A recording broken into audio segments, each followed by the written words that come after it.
దేవుని నామమునకు మహిమ కలుగునుగాక. యేసు క్రీస్తు ప్రభువారి పేరట మీకందరికీ ప్రత్యేకమైనటువంటి వందనాలు తెలియజేస్తూ ఉన్నాము. దేవుణ్ణి స్తుతించుదాం. హల్లెలూయా. దేవుని పరిశుద్ధ గ్రంథములో నుండి ప్రభువును స్తుతించుట కొరకు, ఆయనను ఆరాధించుట కొరకు దేవుని వాక్యములో నుండి 2వ పేతురు పత్రిక 3వ అధ్యాయములో ఉన్న ఒక వచనాన్ని మనం చదువుకుందాం.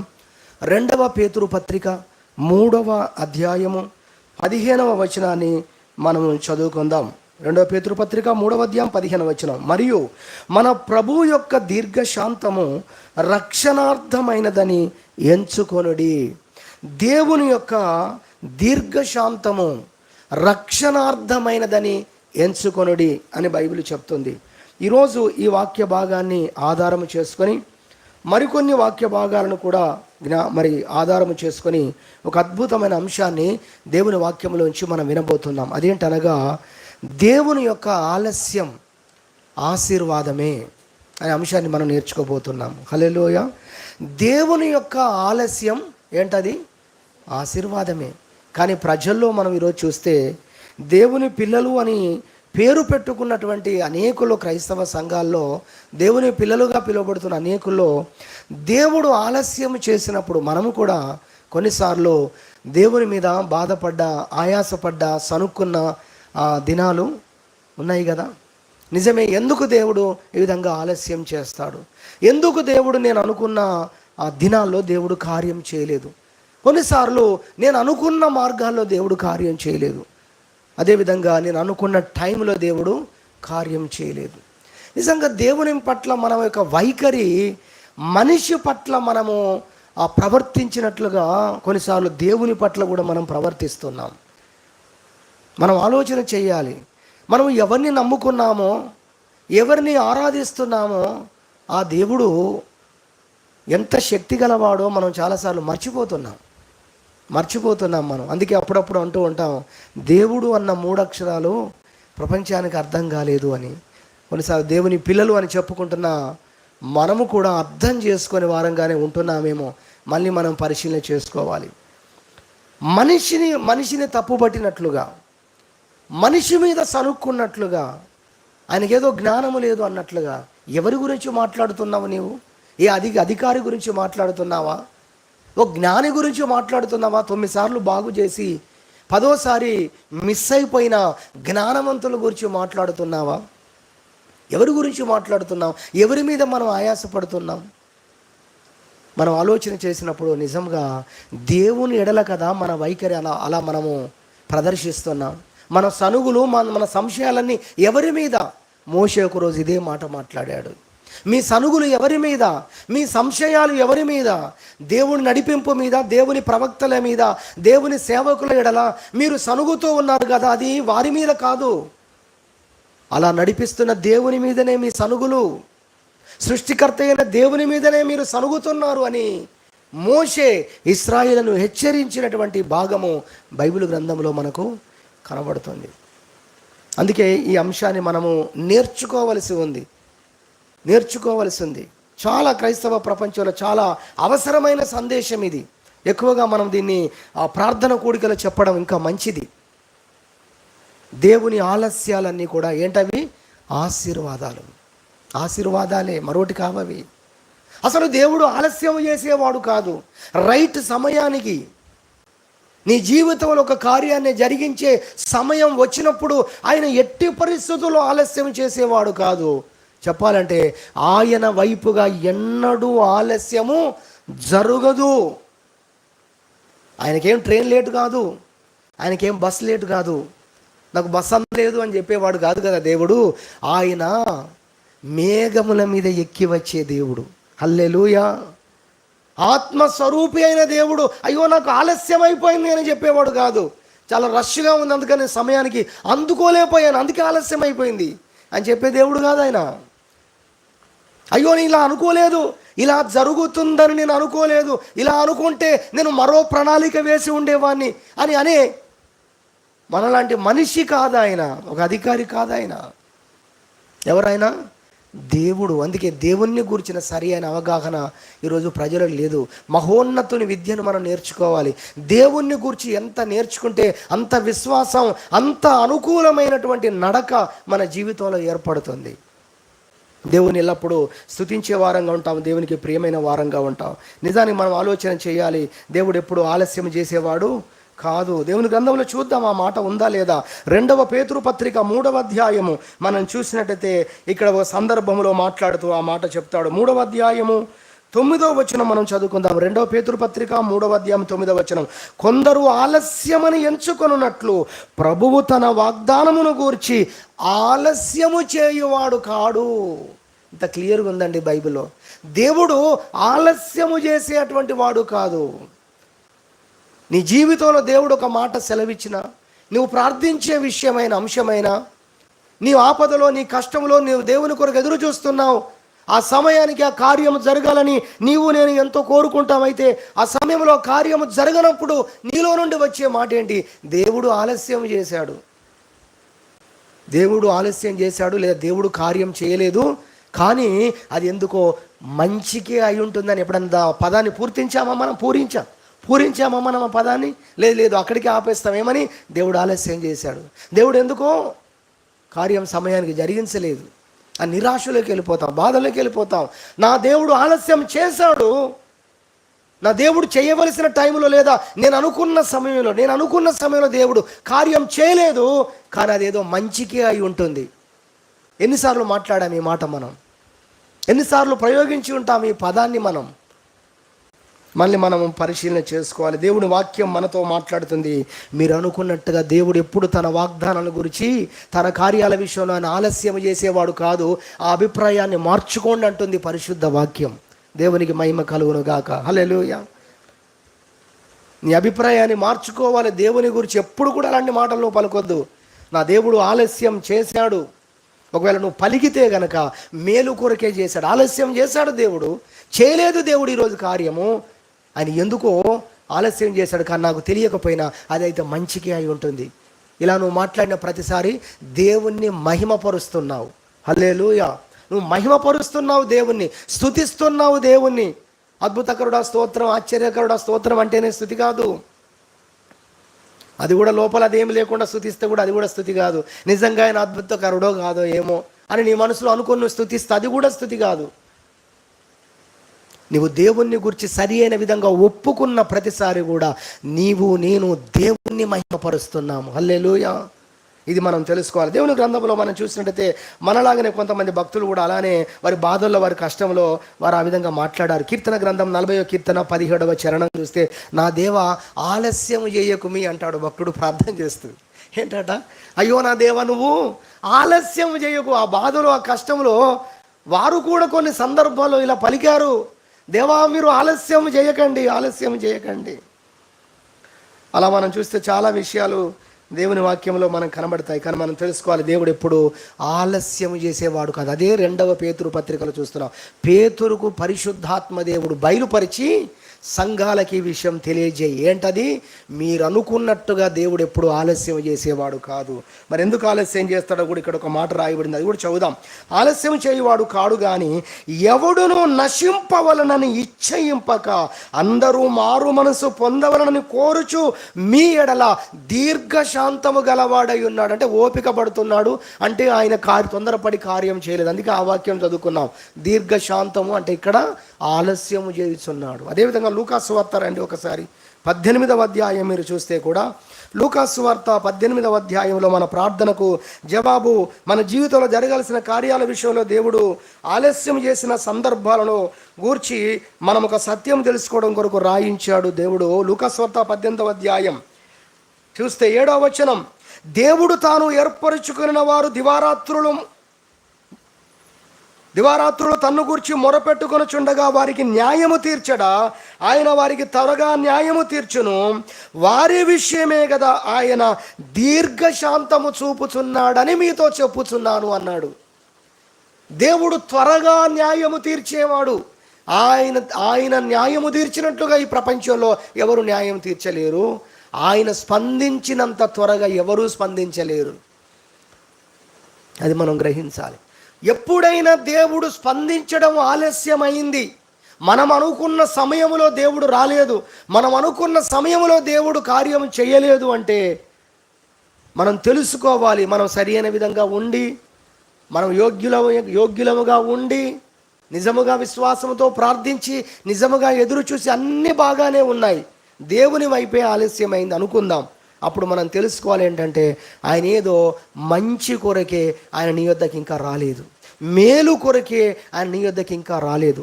నిన్ను కలుసుకునే విషయంలో ఆయన చేసే ఆలస్యం ప్రతిదీ నీ మేలు కొరకే. ఇక్కడ మనం చూస్తున్నాం, ఆయన త్వరగా న్యాయం తీర్చును, అయితే వారి విషయమే కదా ఆయన దీర్ఘశాంతము చూపుచున్నాడు. దీర్ఘశాంతము చూపుచున్నాడు అన్న దగ్గర ఒకటి సంఖ్య వేసింది, కింద ఫుట్ నోట్లో చూస్తే ఆలస్యము అనే మాట మీకు కనబడుతుంది.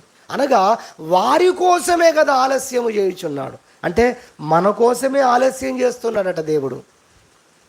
చూసారా, మనమేమనుకుంటున్నాం, ఆయన ఆలస్యం చేస్తున్నాడు, ఆయన త్వరగా సిద్ధపడలేదేమో, ఆయన అన్నీ ఆలోచించుకోలేదు, ప్లాన్ వేయలేదేమో, అన్నీ ఆయన వైపు అంటుండే. కానీ ఆలస్యమైన ప్రతిసారి మన జీవితంలో మనం తెలుసుకోవాలి, అది దేవుని వైపుగా ఎప్పుడు ఉండదు. కానీ ఒకవేళ దేవుడు ఆలస్యము చేసినట్టు నీకు అనిపించినా అందులో కూడా నువ్వే ఉన్నావు. మళ్ళీ నిన్ను బట్టి ఆలస్యం జరుగుతుంది, నీ కోసమే ఆలస్యం జరుగుతుంది, నీ మేలు కోసమే ఆలస్యం జరుగుతుంది అని దేవుని యొక్క వాక్యం స్పష్టపరచడాన్ని దేవుని పరిశుద్ధ గ్రంథంలో ఆ వాక్య భాగాలు మనం చూస్తాం. కొన్ని విషయాలు త్వరగా మనం నేర్చుకుందాం. ఎందుకు దేవుడు ఆలస్యం చేస్తాడు? ఆలస్యము చెయ్యని దేవుడు, స్వస్థపరిచే దేవుడు ఎందుకు స్వస్థపరచకుండా ఉన్నాడు? అద్భుతాలు చేసే దేవుడు అద్భుతం చేయలేని దేవుడు అన్నట్టుగా ఎందుకు మౌనంగా ఉన్నాడు? కన్నీరు చూసి మౌనంగా ఉండని దేవుడు మనము రోధిస్తూ కన్నీళ్లతో నడుస్తున్న ఎందుకు ఆయన అలా నిలబడి చూస్తూ ఉన్నాడు? వారి కొరకే అని బైబిల్ చెప్తుంది, మీకోసమే అని బైబిల్ చెప్తుంది. ఎలాంటి మేలు మన జీవితంలో జరగాలని దేవుడు ఆలస్యం చేస్తున్నాడో కొన్ని త్వరగా నేను జ్ఞాపకం చేస్తాను. మన అంశాన్ని మీరు జ్ఞాపకంలో ఉంచుకున్నారు కదా. దేవుని ఆలస్యం మన ఆశీర్వాదం కోసమే. హల్లెలూయా, మన ఆశీర్వాదం కోసమే, లేదా దేవుని ఆలస్యం ఆశీర్వాదమే. ఇది మనం గ్రహించినప్పుడు మన జీవితంలో అలాంటి పరిస్థితులు వచ్చినప్పుడు మనం దేవుణ్ణి స్తుతిస్తాం. అలా స్తుతించిన కొరకే కొన్ని విషయాలు త్వరగా జ్ఞాపకం చేస్తాను. మొదటి అంశం, మొదటిగా మనం చూసినట్టయితే దేవుని పరిశుద్ధ గ్రంథంలో ఇందాక మనం చదువుకున్నాము, 1 పేతురు పత్రిక 3వ అధ్యాయం 9వ వచనంలో ఉన్న వాక్య భాగము మనము మరలా జ్ఞాపకం చేసుకోవాలి. అక్కడ రాయబడిన మాట ఏంటంటే, ఎవడును నశింపకుండునట్లు అన్నాడు. ఏంటట? ఎవడు కూడా నశింపకుండునట్లు అన్నాడు. అంటే దేవుడు ఆలస్యము చెయ్యకపోతే ఏం జరుగుతుంది? దేవుడు త్వరగా వచ్చాడు అనుకోండి, రాకడ గురించి మాట్లాడాడు అక్కడ. దేవుడు త్వరగా వస్తే ఇంకా మారాల్సిన వ్యక్తులు ఉన్నారు, మారు మనసు పొందవలసిన వ్యక్తులు ఉన్నారు, జీవితాన్ని దిద్దుకోవలసిన వ్యక్తులు ఉన్నారు. వాళ్ళందరూ అలానే ఉన్నవారు ఏమైపోతారు? నశించిపోతారు అంటుంది వాక్యం. రాకడను గురించి మనం తొందరగా చేస్తున్నాం. కొన్నిసార్లు మనం ప్రయాణం చేస్తున్నప్పుడు కొన్నిసార్లు అలాంటి జరుగుతూ ఉంటాయి, కనబడుతూ ఉంటాయి కొన్ని. వారు ఆలస్యం చేస్తున్నప్పుడు ఏమో ఇంకొక అర్ధగంట ఎక్కువైనా కూడా ఏం కాదు. ఒకవేళ మనము ఆలస్యం ఏమనుకుంటే అసలు టైం ఎంత అయింది అనే పరిస్థితి ఉంటుంది కదా. ఆ సమయంలో మనమే అక్కడ ఉన్నాము అనుకుంటే, మనకు సంబంధించిన వాళ్ళే అక్కడ ఉన్నారు అనుకుంటే, అప్పుడు మనం ఏం చేస్తాం? పర్వాలేదులేండి, మనము ఇప్పుడు సపోజ్ బండి వెళ్తున్నాం, ఇంత స్పీడ్లో వెళ్తే, ఫర్ ఎగ్జాంపుల్ కారులో వెళ్తున్నాం, ఇంత స్పీడ్లో వెళ్తే మళ్ళీ అదే టైంకి మనం చేరుకోవచ్చు. ఎన్ని చెప్తామో మనం. ఎందుకు? మన వాళ్ళు అక్కడ ఉన్నారు ఆ గుంపులో, ఆలస్యమైన గుంపులో. నేను అంటున్నాను, నేను రక్షణ పొందిన దినము, సంవత్సరం డేట్ గుర్తులేకపోయినా కనీసం సంవత్సరం ఐడియా అవుతుంది కదా మనందరికీ, రైట్? అంతకుముందే దేవుడు వచ్చి ఉంటే ఏం జరిగేది ఇప్పుడు చెప్పండి? నువ్వు రక్షణ పొందిన సంవత్సరానికి ముందు సంవత్సరం దేవుడు వచ్చేసి ఉంటే, రాకడ జరిగి ఉంటే ఏం జరిగి ఉండేది చెప్పండి? మనందరం పోయేవాళ్ళం. ఎవరెవరే ఉన్నామో ఆ డేటుకు ముందు మనందరం ఏమైపోయేవాళ్ళం? పోయేవాళ్ళం. అర్థం చేసుకోండి, ఆ వాక్యం క్లియర్గా చెప్తుంది. మీరు అనుకున్నట్టుగా ఆయన ఆలస్యం చేసే దేవుడు కాదు. ఆయన ఆలస్యం చేయడంలో ఎంత ఆంతర్యం ఉందో తెలుసా? ఎంత కృప ఉందో తెలుసా? ఎంత కనికరం ఉందో తెలుసా? ఎంత దయ చూపుచున్నాడో తెలుసా? మీరెవ్వరూ నశింపకుండా ఉండవలనని, మిమ్మల్ని రక్షించాలని, మీరు మారు మనసు పొందాలని, మీరు రక్షణ పొందాలని, మీరు నిత్య జీవమును చేరుకునే స్థితిలోకి వచ్చాక ఆయన రావాలని మీకోసం కదా ఆయన ఆలస్యం చేస్తుంది. హల్లెలూయా. ఇప్పుడు బాధపడతామా మనం? అయ్యో దేవా, ఈ విషయం ఎరగాక నేను తొందరపడ్డాను ప్రభు, తొందరపడ్డాను నేను. స్కూల్లో మనం చూస్తూ ఉంటాం, మాస్టారు టీచరు మా అనుభవంలో చూసాం. సోమవారం ఎగ్జామ్ అన్న మా సారు సోమవారం రోజు సరిగా ప్రిపేర్ కాని పరిస్థితి ఉన్నప్పుడు ఎన్ని ప్రార్థనలు చేసేవాన్నో నేను. అయ్యా మంగళవారం మార్చు నాయన, బుధవారానికి మార్చు నాయన. దేవుని దయ వల్ల ఆయన వచ్చేసి ఈరోజు ఎగ్జామ్ పెట్టాలనుకోవట్లేదు, బుధవారం గురువారం అనగానే ఎంత సందడి చేసేవాళ్ళము. ఎందుకు? ప్రిపేర్ కాలేదు. సంతోషకరమైన విషయం అది, ఆనందకరమైన విషయం. ఎందుకు? అది మన అనుభవంలో ఉంది. మన అనుభవం లేనప్పుడు మనం సిద్ధపడి ఉంటే ఇంకొకడు ప్రార్థన చేస్తున్నాడేమో, ఇంకొకడు సిద్ధపడలేదేమో, దేవుడు అందుకే ఆలస్యం చేస్తున్నాడు. నువ్వు సిద్ధపడ్డావు, ఇంకొకటి సిద్ధపడలేదు. అందరూ ఆయన పిల్లలే కదా. హల్లెలూయా, అందరూ ఆయన పిల్లలే కదా. మనం ఆలోచన చేయాలి. దేవుని వాక్యంలో చూస్తున్న ఎవ్వరూ నశింపకుండానట్లు ఆయన ఆలస్యం చేస్తున్నాడు. దీంట్లో నుండి మొదటిగా మనం నేర్చుకునే మాట ఏంటంటే, దేవుని ఆలస్యం అయోగ్యులను యోగ్యులనుగా చేయుట కోసమే. మనం మారు మనసు పొందాం కావచ్చు, కానీ మన జీవితంలో దేవుడు అనుకున్నట్టుగా మనం ఇంకా అన్ని విషయాల్లో జీవించట్లేదు. ప్రార్థన జీవితంలో ఎదగలేదు, సహనంలో ఎదగలేదు, ప్రేమలో ఎదగలేదు, క్రీస్తు స్వరూపం ఇంకా పూర్తిగా మనలో ఏర్పడలేదు. చాలా లోపాలు ఉన్నాయి, చాలా బలహీనతలు ఉన్నాయి. ఇవన్నీ తొలగిపోయి అయోగ్యముగా ఉన్న మనము, లోపాలతో ఉన్నటువంటి మనము యోగ్యులముగా మారుట కొరకు దేవుడు మన జీవితాల్లో తన కార్యాలు ఆలస్యం చేస్తూ ఉన్నాడు. కొన్నిసార్లు కొన్ని ఆశీర్వాదాల గురించి మనం ప్రార్థన చేస్తూ ఉంటాం. దేవుడు వాటిని కొన్నిసార్లు త్వరగా జరిగించక ఆలస్యం చేస్తూ ఉంటాడు. ఎందుకో తెలుసా? ఆ ఆశీర్వాదము పొందటము కోసము నీకు ఒక యోగ్యత కావాలి, ఆ యోగ్యతలోకి ఇంకా రాలేదు. సహోదరి సహోదరుడు, ఆలోచన చేద్దాం. కొన్నిసార్లు మనం అడుగుతూ ఉంటాం, దాన్ని మనం పొందుకోవడానికి మనము ఇంకా సిద్ధపడలేదేమో. అది నీకు ఇచ్చినది ఆశీర్వాదం కాదు. ఆశీర్వాదం కాకుండా పోతుంది. దేవుడు ఎందుకు ఆలస్యం చేస్తున్నాడు తెలుసా? ఆయన ఇచ్చే ప్రతిదీ నీకు ఆనందంగా ఉండాలి. హల్లెలూయా. నువ్వు సిద్ధపడలేదు, దేవుడు సిద్ధమే, ఆశీర్వాదం సిద్ధమే, నువ్వు సిద్ధపడలేదు. అయోగ్యులను యోగ్యులుగా మార్చడం కొరకు కదా ఆయన ఆలస్యం చేసేది. సహోదరి సహోదరు, ఈ విషయాన్ని మనం అర్థం చేసుకొని ప్రభుని స్తుతించిన కొరకే వింటున్నాం. అందుకే రోమాపత్రిక 2వ అధ్యాయం 4వ వచనం చెప్తుంది, మారు మనసు పొందుటకు దేవుని అనుగ్రహము, దేవుని ఆలస్యము, దేవుని దీర్ఘశాంతము. ఆయన ఎందుకు ఓపిక పడుతున్నాడో తెలుసా? నువ్వు అలానే ఉండమని కాదు, మారు మనసు పొందటానికి, నీ అయోగ్య జీవితాన్ని మార్చుకోవడానికి, యోగ్యుడవుగా నీవు మారటానికి నిన్ను ప్రేరేపిస్తున్నది దేవుని యొక్క దీర్ఘశాంతం అన్నది వాక్యం. జనాలు ఏమనుకుంటున్నారు? మేము ఎన్ని చేసినా దేవుడు మమ్మల్ని నడిపించుకుంటూ వెళ్తున్నాడు. దేవుడు ఎందుకు ఓర్పు పడుతున్నాడో తెలుసా? నువ్వు తెలుసుకుంటావని. నిన్ను వెంటనే శిక్షించలేదు, వెంటనే నేను కొట్టలేదు దేవుడు. బైబిల్లో ఒకటి మనం చూస్తున్నాము, దేవుని అనుగ్రహము, ఆయన కృప, ఆయన కనికరం, ఆయన దయ మారు మనసు పొందటానికి, నీ జీవితం మార్చుకోవడానికి నిన్ను ప్రేరేపిస్తున్నదని ఎరగకుండా ఉన్నావు నీవు. ఆయన ఎందుకు ఆలస్యం చేస్తాడు, ఎందుకు ఆయన దీర్ఘశాంతం వహిస్తున్నాడంటే మనము మార్పు చెందటానికి అన్న విషయాన్ని ఈ వాక్యాలు చూస్తే మనకు అర్థమవుతుంది. మనం ప్రార్థన చేస్తున్న అంశం మనం త్వరగా పొందుకున్నప్పుడు మన ప్రార్థనలో మార్పులు వచ్చేస్తాయి. ఎప్పుడైనా చూడండి, ఈసారి ఒకరోజు ప్రార్థన చేసాము, 2 రోజులు ప్రార్థన చేసాము, 3 రోజులు, 4 రోజులు, సంవత్సరం, 2 సంవత్సరాల తర్వాత ఏమొస్తుంది తెలుసా? ప్రార్థన. ఇక దాని గురించి ప్రార్థన చేయడం అనేది కొంచెము అందులో కొన్ని మిక్స్ అవుతాయి అంశాలు. ఏం మిక్స్ అవుతాయి తెలుసా? ప్రభువా, ఒకవేళ నాలో ఏమైనా లోపం ఉందేమో సరి చేయండి నాయన. ఎంత మంచి ప్రార్థన వచ్చిందో. ఎందుకు వచ్చింది తెలుసా? ఆలస్యం ఎందుకు వచ్చింది? కరెక్టా కాదా ఇప్పుడు చెప్పండి. కొన్నిసార్లు మనం ప్రార్థన చేసి చేసి చేసి అప్పుడు వస్తే డౌట్ మనకు, నేను ఇంత ప్రార్థన చేస్తున్నా ఎందుకు కార్యం జరగట్లేదు? బహుశా నాలో ఏమైనా దేవునికి నచ్చనివి, గిట్టనివి, దేవునికి ఆయాసమైనవి ఏమైనా ఉన్నవేమో అని అనిపించి ఇప్పుడు ఏం ప్రార్థన చేస్తాం తెలుసా? ప్రభువా, ఏదైనా నా జీవితంలో లోపంగా ఉంటే దయచేసి నన్ను సరిచేయండి. ఇది ఎప్పుడు వచ్చింది తెలుసా? ఆలస్యమైనందుకు వచ్చింది. దేవుని ఆలస్యం ఆశీర్వాదమే. నీ జీవితాన్ని పరిశీలించుకోవడానికి సహాయపడుతుంది. అయోగ్యముతో ఉన్న జీవితాలు యోగ్యతలోకి రావడానికి దేవుడు ఆలస్యం చేసేవాడు అన్న విషయాన్ని దేవుని పరిశుద్ధ గ్రంథంలో చూస్తున్నాం. కీర్తన గ్రంథం 139వ కీర్తన 23వ చరణం చూస్తే గొప్ప భక్తుడు ఒకరోజు ఇదే ప్రార్థన చేశాడు. దావీదు భక్తుడు, ప్రభువా, నీకు ఆయాసకరమైంది నా యందున్నదేమో చూడుము. చూసారా? ఆ ప్రార్థన వచ్చింది ఆయన జీవితంలో. మన జీవితంలో కూడా మనం పొందనప్పుడు మన ప్రార్థనలో మనం మొదటికి వెళ్తాం, మన జీవితాన్ని పరిశీలన చేసుకోవడానికి వెళ్తాం, మనం అక్కడికి వెళ్ళి ప్రార్థన చేస్తాం.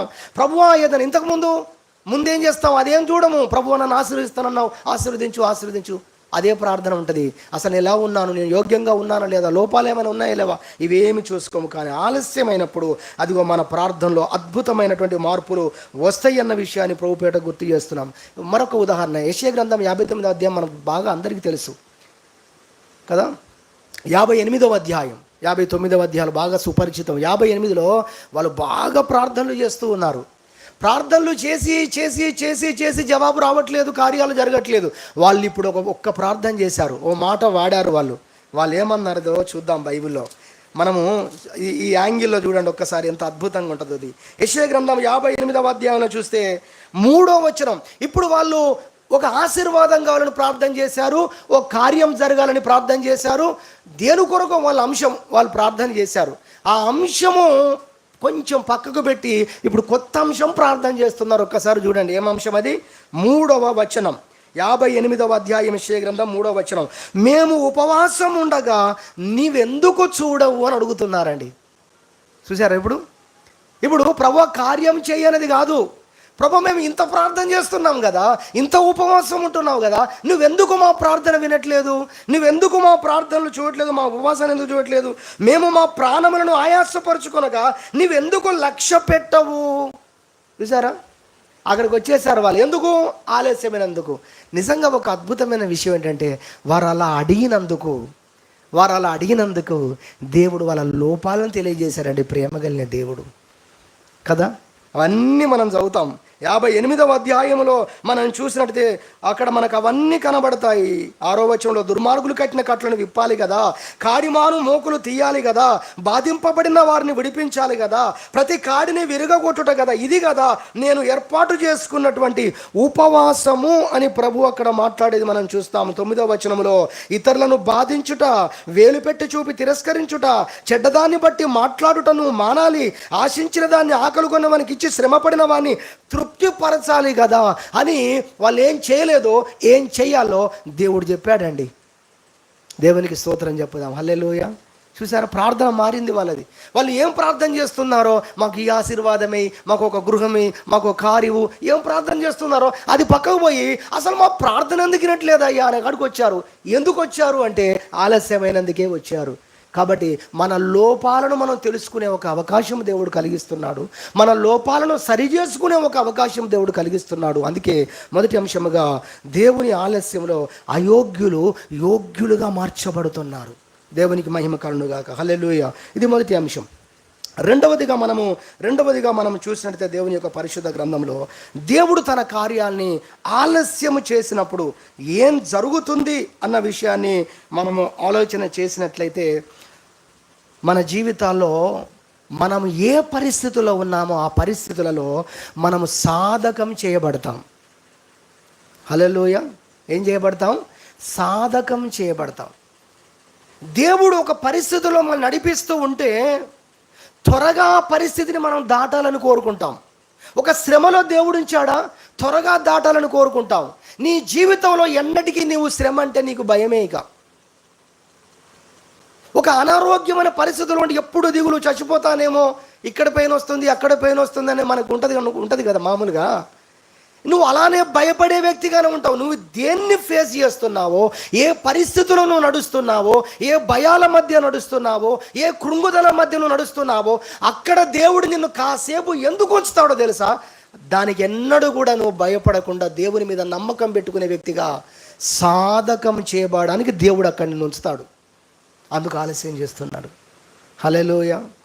దేవుని పరిశుద్ధ గ్రంథంలో మనం చూసినట్లయితే మరి దీని కొరకు కొన్ని విషయాలు మనము అర్థం చేసుకోవచ్చు. దాని కొరకు ఒక మాట మనం చూద్దాం. భక్తులైన వారు అలా ఆలస్యాలు జరిగాయి, అందుకే వాళ్ళు ప్రార్థన చేస్తారు. కీర్తన గ్రంథము 25వ కీర్తన 3వ చరణంలో చూస్తే, 3 నుంచి 5 చరణాల్లో చూస్తే, దేవా దినమెల్లా నేను నీ కొరకు కనిపెట్టుకొనుచున్నాను అన్నాడు. ఇప్పుడు ఎలాంటి అనుభవంలోకి వచ్చాడు? అంతకుముందు ప్రార్థన చేయగానే అద్భుతం జరిగేది, కాముగా వెళ్ళిపోయేవాడు. ఇప్పుడు దేవుని కోసము కనిపెట్టుకునేటువంటి వ్యక్తిగా సాధకం చేయబడుతున్నాడు ఈయన. త్వరగా దేవుడు జవాబిచ్చుంటే ఇప్పుడు పొద్దున్న సాయంత్రం దాకా ప్రార్థన చేసేవాడు కాదు కదా, దేవుని కొరకు అంతగా కనిపెట్టుకునేవాడు కాదు కదా. ఇప్పుడు ఈ ఆలస్యాన్ని బట్టి దేవుని కొరకు కనిపెట్టుకునే విషయంలో అలసిపోకుండా అనుభవం గల వ్యక్తిగా, సాధకం చేయబడిన వ్యక్తిగా ఇతడు మారిపోతూ ఉన్నాడు. అందుకే రెండవదిగా మనం నేర్చుకున్నాం దేవుని ఆలస్యం ఆశీర్వాదం అన్న దాంట్లో రెండవదిగా మనం నేర్చుకుంటున్నాం ఏంటంటే, దేవుని కొరకు మనం ఎదురు చూసే విషయంలో దేవుని యందు మనము, దేవుని మార్గాల్లో మనము సాధకం చేయబడుతున్నాము అన్న విషయాన్ని మనం తెలుసుకొని ప్రభువును స్తుతించాలని దేవుని పేరట జ్ఞాపకం చేస్తున్నాము. యాకోబు పత్రికలు చూడండి, ఒక మంచి వాక్యం ఉంటుంది ఇక్కడ. యాకోబు పత్రిక మీరు చూసినట్లయితే యాకోబు పత్రిక 1వ అధ్యాయం మీరు చూస్తే 2వ వచనం, నా సహోదరులారా, మీ విశ్వాసముకు కలుగు పరీక్ష ఓర్పును పుట్టించునని ఎరిగి మీరు నానా విధమైన శోధనలో పడినప్పుడు అది మహా ఆనందముగా ఎంచుకోనండి. మీరు సంపూర్ణులను అనునాంగులను ఏ విషయంలోనూ కొదవలేని వారున యుండునట్లు ఓర్పు తన క్రియను కొనసాగింపనీయుడి. ఓర్పును కొనసాగింపనివ్వండి. మీరు సాధకం చేయబడుతున్నారు, ఈ శ్రమల్లో, ఈ కష్టంలో మీరు సాధకం చేయబడుతున్నారు. అభ్యాసం అవుతుంది మీకు, దాన్ని అభ్యాసం కానివ్వండి అంటుంది వాక్యం. హల్లెలూయా. చూసారా, ఉంది అక్కడ బైబిల్లో, ఓర్పును కొనసాగింపనియండి, ఆపకండి దాన్ని. కొంచెం నేర్చుకుంటున్నాడు. నేను టిబెట్ ప్రాంతంలో మరి వాళ్ళు ఆ యొక్క కరాటే కానీ మరి రకరకాల బుడోకానో అలాంటివన్నీ కూడా కరాటేకి సంబంధించినవన్నీ వారు నేర్చుకునేటువంటి కొన్ని చూశాను నేను. వాళ్ళ శిక్షణ కొన్ని చూశాను. మన ఫేస్బుక్లో కూడా ఒక చిన్న అబ్బాయి వస్తూ ఉంటాడు, ఎప్పుడు ఒక చిన్న అబ్బాయి వస్తూ ఉంటాడు, చైనీస్ అబ్బాయి వస్తూ ఉంటాడు. గూగుల్లో మనకు అది కనబడుతుంది. అదేంటి, ఎంత చిన్నగా ఉండేది, టేబుల్ ఎత్తు కూడా ఉంటాడు, ఈ టేబుల్ అంతా కూడా ఉంటాడు ఆయన. అంత చిన్న బాబును ఒక 4-5 ఫీట్ల తుంటలు, 2 తుంటలు నిలబెట్టి అటో కాలు ఇటో కాలు ఎంత చాపాలో అంత చాచి ఆ తుంటల మీద అతన్ని నిలబెడతారు. నిలబెట్టి మళ్ళీ ఏం చేయాలి, వంగోని ఉండాలి. ఎంత వంగగలడో అంత వంచుతారు అబ్బాయిని. తరువాత 2 చేతులు చాపి ఉండాలి. ఒక పెద్ద దుంగ, ఆ అబ్బాయి మోయగలిగిన ఒక దుంగ ఆయన భుజంలో పెడతారు. అది వంగి, మోకాలు వంగి ఉంటాయి, మనిషి వంగి ఉంటాడు, కాళ్ళు చాపబడి ఉంటాయి, వీపు మీద పెద్ద దుంగ ఒకటి, ఆయన మోయగలిగిన దుంగ ఒకటి. ఆయన మొత్తుకుంటాడు కదా అంటే ఎంత ఏడుస్తాడో, నీళ్లు రాలిపోతూ ఉంటాయండి. వాళ్ళ గురువు మాత్రం వెనుక చేతులు పట్టుకొని ఇలా నిలబడి ఉన్నాడు. నిన్న కూడా చూశాను అది, నేను ఇలా స్ట్రాంగ్గా నిలబడి ఉన్నాడు, ఉండు చెయ్యి అన్నట్టుగా. కానీ అతడు అసాధారణమైనటువంటి విన్యాసాలు చేసే వ్యక్తిగా చిన్న వయసులోనే మారిపోయాడు. చూసారా ఎలా జరిగింది ఇది? అతి కష్టమైన దాంట్లో, అలాంటి పొజిషన్లో అతన్ని కొన్ని గంటల వరకు అలా ఉంచుతున్నాడు వాళ్ళ గురువు. ఇప్పుడు ఏమైంది, అభ్యాసమైంది. కండలు తిరిగిన వ్యక్తులను మనం జిమ్ చేసే వ్యక్తులను చూస్తాం. వాళ్ళు ఎంత వెయిట్ వేస్తున్నారు వారి శరీరం మీద కదా, బరువులు పట్టుకొని లేపి ఎన్ని చేయగలరు. ఓ రోజు 5 చేసి, ఒక రోజు 10 చేసి, వచ్చే రోజు 15 చేసి, 20, 30, 50, 100 అయ్యేసరికల్లా వాళ్ళ దేహ దారుఢ్యం, వాళ్ళ ఆకారాలే మారిపోతున్నాయి. కారణం ఏంటి, దాని మీద వెయిట్ వేస్తున్నారు, నొప్పేస్తున్నారు, వాళ్ళ మీద శరీరం మీద వెయిట్ వేస్తున్నారు. కాబట్టి ఆ శరీరం రోజు రోజుకు దాన్ని అలవాటు పడి దాన్ని ఎదుర్కొని ఆ మజిల్స్ అన్నీ కూడా గట్టిపడి ఎంతో బలమైనటువంటి కండలుగా వ్యక్తులుగా వాళ్ళు మారిపోవడం మనం చూస్తున్నాం. దేవుడు ఆత్మీయంగా నిన్ను సాధకం చేయడానికి ఆ కష్ట పరిస్థితుల్లో నీకు త్వరగా జవాబు ఇవ్వక, త్వరగా నీ జీవితంలో కార్యాలు చేయక, త్వరగా నిన్ను బయటికి తీయక, అక్కడ దేవుడు నన్ను సాధకము చేస్తున్నాడు. హల్లెలూయా. హెబ్రీ పత్రికలు చూడండి, సమయం అయిపోయింది కాబట్టి నేను ముగించాలి. 3 విషయాలతో నేను ముగిస్తాను. హెబ్రీలకు రాసిన పత్రిక మనం చూసినట్లయితే దేవుని వాక్యంలో హెబ్రీలకు రాసిన పత్రిక 5వ అధ్యాయము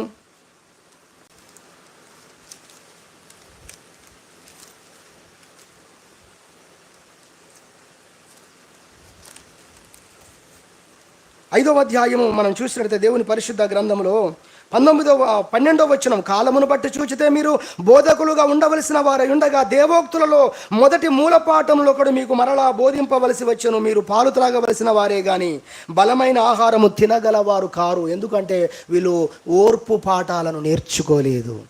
దేవుడు ఉండమన్న చోట వీరు ఉండలేదు. తొందర పెట్టారు దేవుణ్ణి. బయటికి దిగి ఎలా ఉంటావు, అవిటివానిగానే ఉండిపోతావు. దేవుడు ఆలస్యం చేసేది నీ మేలు కొరకే అన్న విషయాన్ని మర్చిపోయి త్వరగా దీవించు, త్వరగా మేము బయటికి రావాలి, ఈ శ్రమ నుండి బయటికి రావాలి, ఈ కష్టం నుండి బయటికి రావాలి, అనుభవాల నుండి బయటికి రావాలని అనుకున్నారు.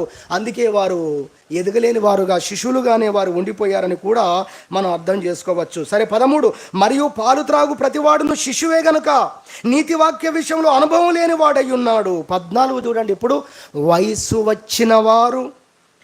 వచ్చిన వారు అభ్యాసము చేత, అంటే సాధకం చేత, మేలు కీడులను వివేచించుటకు సాధకము చేయబడిన జ్ఞానేంద్రియములను కలిగి ఉన్నారు గనుక బలమైన ఆహారము వారికే తగును అని చెప్పాడు. ఈ సందర్భంలో మనం చూస్తున్నాము, వయసు వచ్చిన వారు సాధకము చేయబడిన వారై ఉన్నారు అంటుంది.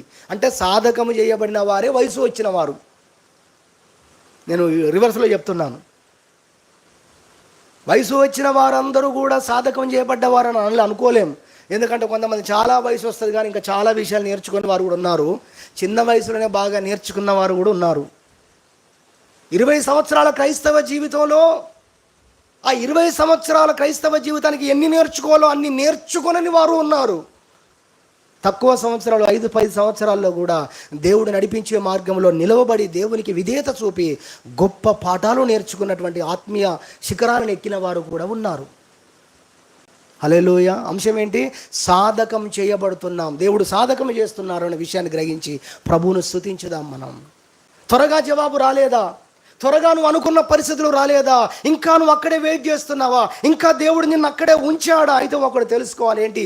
ఆయన ఆలస్యాలన్నీ కేవలం ఆశీర్వాదాలే. ఇదిగో రెండవ ఆశీర్వాదంగా మనం చూస్తున్నాం, ఆయన నిన్ను సాధకం చేస్తున్నాడు అన్న విషయాన్ని తెలుసుకోవాలి. ఒక బాలుడు అండి, దావీదు ఒక బాలుడు.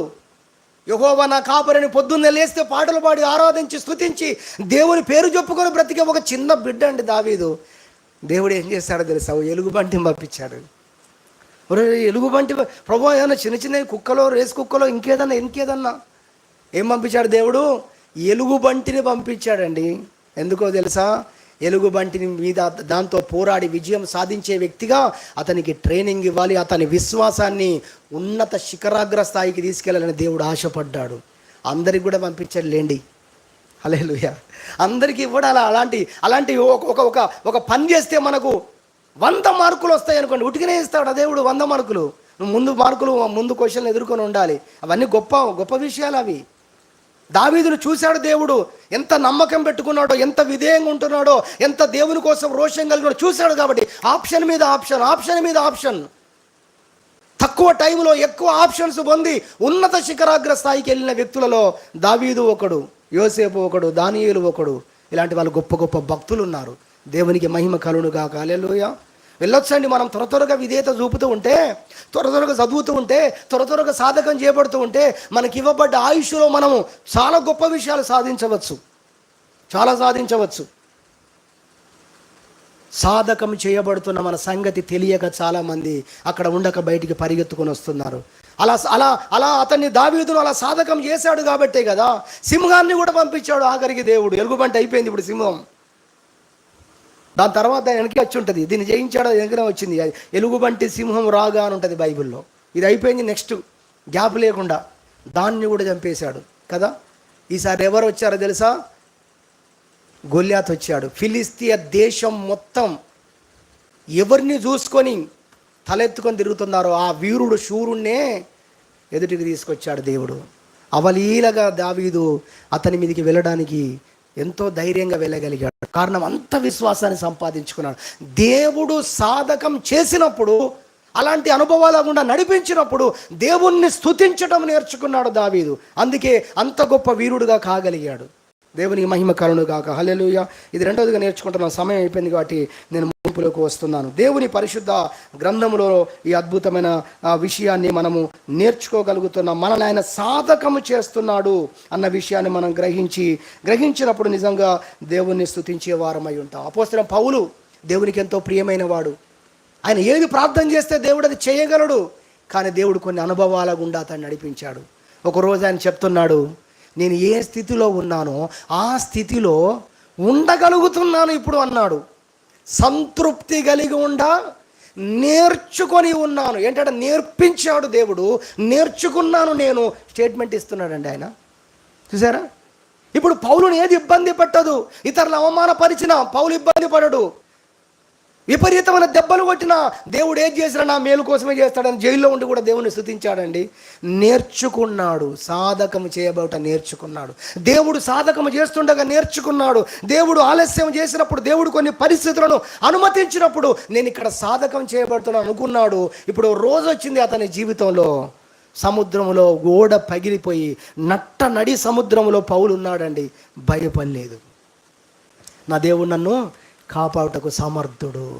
ఇవన్నీ నేర్చుకున్నాడు. అక్కడ ఆ కష్టాల్లో నేర్చుకున్నాడు, ఆ ఇబ్బందుల్లో నేర్చుకున్నాడు, ఆ బాధల్లో నేర్చుకున్నాడు. కాబట్టే కదా ఈరోజు అది నిలబడ్డాడు. 276 మంది సుమారు ఒక ఓడలో ఉంటే ఓడ మొత్తం నడపలేక కొట్టుకొని పోనిచ్చారు. ఆఖరికి శుక్రవారం విన్నాం మనం. లాస్ట్కు ఓడ అమరము బద్దలైపోయింది. చెక్క ముక్కల మీద కూర్చొని ఈదుకుంటూ వచ్చారు బయటికి ఒడ్డుకు. ఒక దీపం కనబడితే లాస్ట్లో. కానీ పౌలు కొంచెం కూడా భయపడలేదు. సుమారు 15 రోజులకు పైగా ఒక్కరు రొట్టె ముక్క కూడా తినని పరిస్థితుల్లో పౌలు రొట్టెలు తీసుకొని దేవునికి ప్రార్థన చేసి వారందరి ముందు తిని దేవునిలో తనకున్న ధైర్యాన్ని చూపించాడండి. దేవునికి మహిమ కలుగుగాక. హల్లెలూయా. సహోదరి సాధకం చేయబడ్డాడు. ఆయన అనుకున్నాడు ప్రతి పరిస్థితుల్లో నన్ను దేవుడు సాధకం చేస్తున్నాడు, ఈ అనుభవాలన్నీ దేవుడు నాకు నేర్పిస్తున్నాడని అనుకున్నాడు. కాబట్టే అతడు నిలబడగలిగాడు.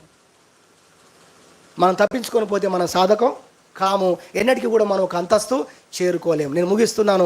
ఒక పరిస్థితిని మనం ఎప్పుడు జయించినట్టు, గొప్ప అద్భుతమైన లోతైన మాట హృదయంలో పెట్టుకోండి.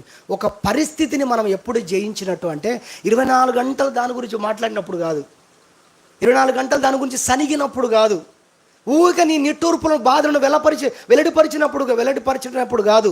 ఎప్పుడో తెలుసా? ఈ పరిస్థితి కొరకై దేవా నీకు స్తోత్రం, నువ్వు దాన్ని జయించావు. హల్లెలూయా. కానీ ఎప్పుడొస్తుంది తెలుసా? ఇది కూడా ఆలస్యంలోనే వస్తుంది. ఎప్పుడొస్తుంది? ఆలస్యంలోనే వస్తుంది. సుమారు 17 సంవత్సరాలు నేను భూపాలపల్లికి వెళ్ళి ఈరోజు దేవా నీకు స్తోత్రం. అర్థమైందా? ఎలాంటి వ్యక్తిగా నన్ను మార్చేశాడు. నేను నా జీవితాన్ని నాకు చూపించాడు దేవుడు. నేను దేవుని స్తుతించాను. నిజమే, ఈరోజు నాకు లేదు ఆ విధంగా. ఈరోజు నాకు అది లేదు. ఒకరోజు ఉంటే ప్రభు నెక్స్ట్ సంవత్సరం పంపిస్తావేమో, నెక్స్ట్ సంవత్సరం పంపిస్తావో. నిజం చెబుతున్నాను నేను. ప్రతి సంవత్సరం ప్రతి అప్లికేషన్ పెట్టేటప్పుడు ఎంత విశ్వాసంతో అప్లికేషన్ పెట్టి మొత్తం ఉన్న విశ్వాసం అంతా పెట్టేవాని ఎంత ఉందో దేవునికే తెలుసు. దేవునికి మహిమ కలుగుగాక. అర్థమైందా? అంత పెట్టుకున్నాను. కానీ ఈరోజు ఏమైపోయింది తెలుసా? ప్రభు ఈ పరిస్థితి కొరకు స్తోత్రం. నేను అనుకున్నాను నిన్న నేను జయించాను దాని గురించి ఇప్పుడు నాకు పట్టింపులు లేవు. ఎలా వచ్చింది మీరే చెప్పండి. మీ కళ్ళ ముందు నేను ఉన్నానుగా. ఎలా వచ్చి ఉంటుంది? ఒకవేళ ప్రాక్టికల్ ఎలా వచ్చి ఉంటుంది? ఇన్ని సంవత్సరాలు ఉన్న తర్వాత రాదా? నాకు అక్కడ అభ్యాసం చేశాడు దేవుడు.